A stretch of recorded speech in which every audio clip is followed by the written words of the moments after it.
कि हमने सरकार को एक महीना एक डेढ़ महीने पहले जो है सरकार को ज्ञापन। देहरादून में चक्का जाम की चेतावनी, मुख्यमंत्री आवास कूच करेंगे ऑटो चालक।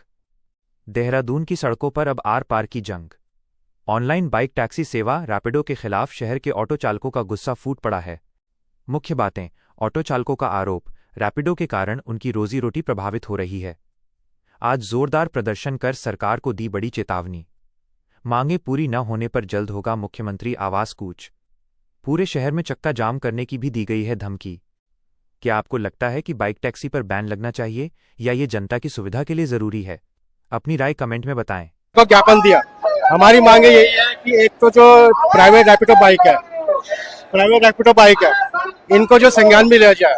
ये जो है बाहर से आ रखी है, अच्छी बात है कि बाहर से जो भी आता है काम करने का हर एक को वो है। तो हमारा कहना ये है जो प्राइवेट बाइक चल रही है इनको जो है कमर्शियल संघर्ष है।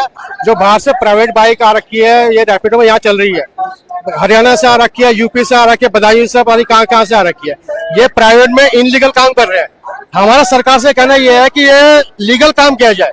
जैसे हम लोग टैक्स पेड करते हैं, हम लोग जो है टैक्स पेड कर रहे हैं, इंश्योरेंस करा रहे हैं, सब कुछ करा रहे हैं, वो ये भी करा जाए। हम ये नहीं कह रहे कि ये काम ना करें। प्राइवेट में चल रहे हैं, इनलीगल चल रहे हैं तो जो सरकार को जो टैक्स नहीं बना, सरकार को नुकसान हो ही रहा है। सरकार घाटे में क्यों जा रही है?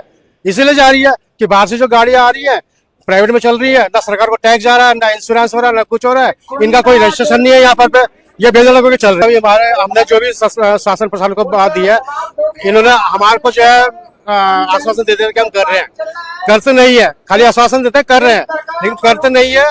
ये जो है फिर टाल मटोल करने लग जाते हैं। हमने एक महीना डेढ़ महीने से वार्ता करी है, वार्ता नहीं करी गई, इन्होंने वार्ता नहीं करी है। फिर हमने इनको 15-20 दिन पहले लेकर दिया कि हमारे से वार्ता की जाए, वार्ता नहीं करी इन्होंने।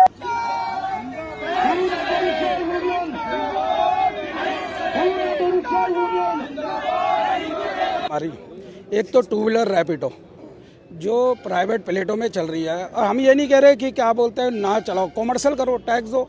हरियाणा से, बिहार से, पता नहीं कहाँ से इतनी गाड़ियाँ आ गई, यूपी से, और प्राइवेट प्लेटों में कॉमर्शियल काम कर रही है। हम कह रहे हैं इंडिया में कोई भी कहीं भी काम कर सकता है, लेकिन जेन्युइन करे। हम ये नहीं कह रहे बिहार से आ रही या यूपी से आ रही, आओ और अपना काम करो, लेकिन जायज़ करो। कॉमर्शियल प्लेट, हम भी तो कॉमर्शियल प्लेटों में काम कर रहे हैं, हम भी कर रहे हैं, हम टैक्स दे रहे हैं, फिटनेस दे रहे हैं, परमिट फीस दे रहे हैं, ये तो कुछ भी नहीं दे रहे। गवर्नमेंट का नुकसान है इसमें।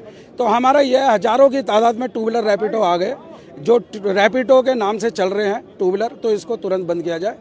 और हमारा है ये इलेक्ट्रॉनिक ऑटो जो काफ़ी तादाद में आ गए। हमारे ऑटो 55 साल से सेवा दे रहे हैं। अगर किसी सवारी का सामान भी छूट जाता है तो हमारे ऑटो वाले सामान पहुंचाते हैं। हमारे एक ग्रुप बना हुआ व्हाट्सएप ग्रुप, अगर किसी सवारी का सामान छूट जाता है वो हमें कंप्लेंट करते हैं, हम ग्रुप में डालते हैं तो हम सामान पहुंचा देते हैं। हम 55 साल से ऑटो वाले यहीं के हैं और चला रहे हैं। लेकिन अब इलेक्ट्रॉनिक ऑटो की कोई यूनियन नहीं है और लगातार कम से कम